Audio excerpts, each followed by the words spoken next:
अस्सलाम वालेकुम।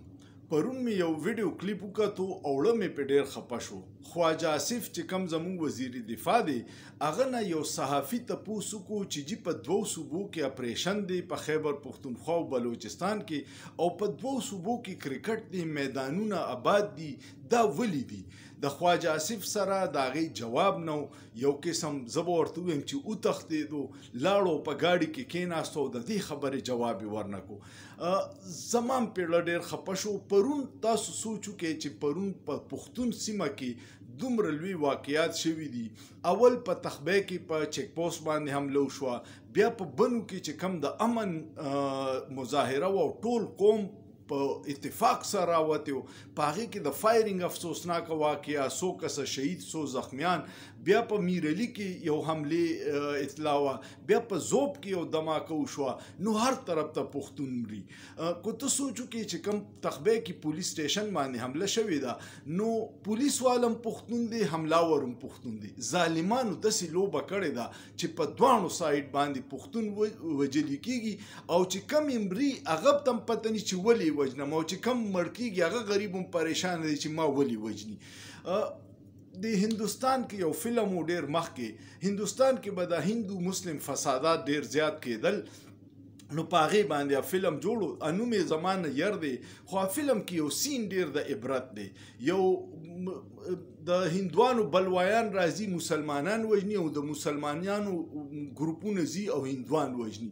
په یو کوسه کې یو مزدورکار د ریړه راکاږي بوډای په دې کې یو بلوایان پیراشي چا سره ډانډې په لاس کې چا سره چاړي یو کس سره پکې توري او تپوس دیو کې وای مسلمانی کو هندوی د کې پاغه سین کې لګه خاموشي شي. ابوډا ورته وی کو تاسو هندوان یې نو ما مسلمان وګڼئ او مړ مې کې او کو مسلمانان یې نو دا وګڼئ چې زه هندو یم نو مړ مې کې. دغه سین نه پس خاموشي شي بالکل سناټه او هغه کم کسان چې حمله راغلي هغه سره د دې جواب نه او هغه روان شي او بابا هغه ریړه راکاږي او تیر شي. دغه حل زمونږ روان دي. کم اپریشن خلاف پرون د صوبایي اسمبلی عوامي نمایندگانو متفقه قرارداد پیش کو چې داغه مخالفت وکړو. دا ولي کوي ځکه چې د 13-21 اپریشنونو هر سړی مرګستیا کوله او ورپسیو خو هر پیره به دارو وی چې بس دهشتګردي مو ختمه کړه اوس به امن شي او بیا یو کال دوه درې پس یو نوې اپریشن شروع شي. نو خلکو کې دې پیریله د سوشل میډیا په وجه یو شعور راغلی دی او زموږ وزیر دفاع په خپل اعتراف کړی دی چې د ضیاء الحق په دور کې جنرال ضیاء الحق ډیکټیټر یو منافق انسان او د جنرال مشرف په دور کې چې کوم جنگونه کړي په افغانستان کې جهاد نو امونږ د ډالرو د پاره کړي. د پیرله یو عام تاثر دادي چې د اپریشن تم خلک ډالري اپریشن وي نو چې کله د ادارو خلاف دا اعتماد ختم شي چې زمونږ د دفاع د پاره دي ګنا د خاص مقصد د پاره دي دا د ریاست د پاره ډیر نقصان دی او دا بدقسمتي ده. زمونږ ادارو خو مونږ ډیر قدر کوو او دا داسې کار چې وشي دا مسله جوړه کی. اوس مسله چرته ده؟ مسله دا ده چې کله زموږ د ادارې مشران یا حکومتي حکام راشي نو دوی چې د قبایلو ته راځي دوی هغه مشرانو سره کوي کم چې د دوی تنخوادار دي دا هغه ملکانان چې دوی به له پیسې ورکولې او حکومت به کابو کړي.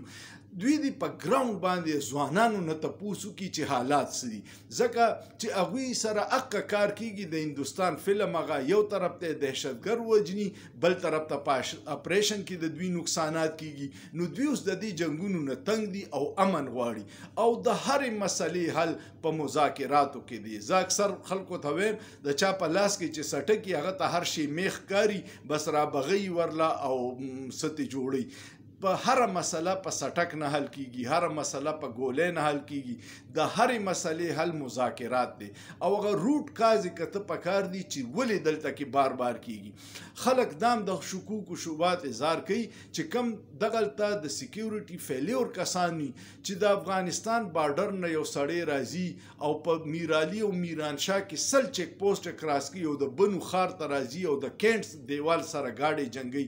نو دا ډیر د حیرت خبره ده. د خلکو په مړه کې د سوشل میډیا په وجه باندې دغه شکوک و شبهات دي.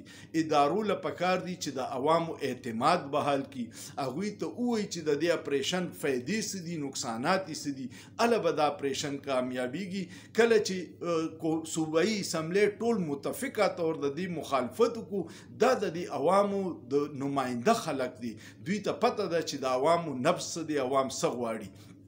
دینه بغیر چې سم کیږي د هغې به الټه ریاکشن راځي.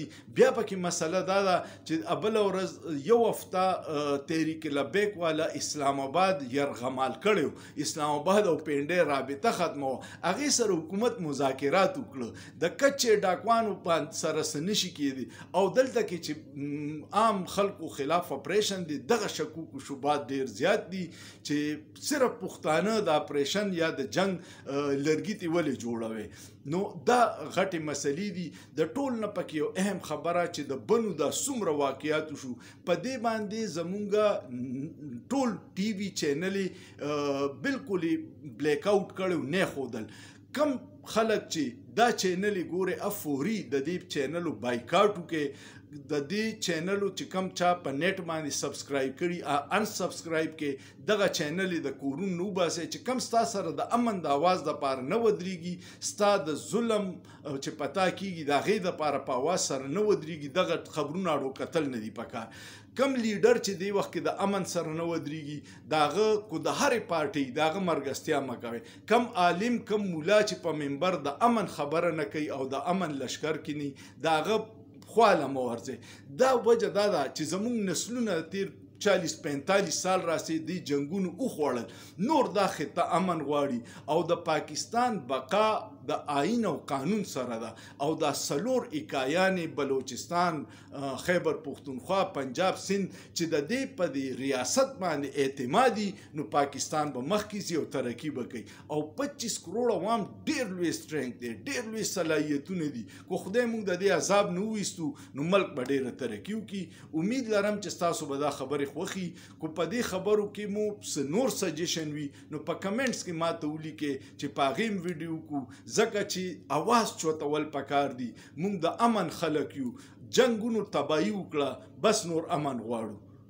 سوچ پیو کې په سوچ کې څه ګناه نشته.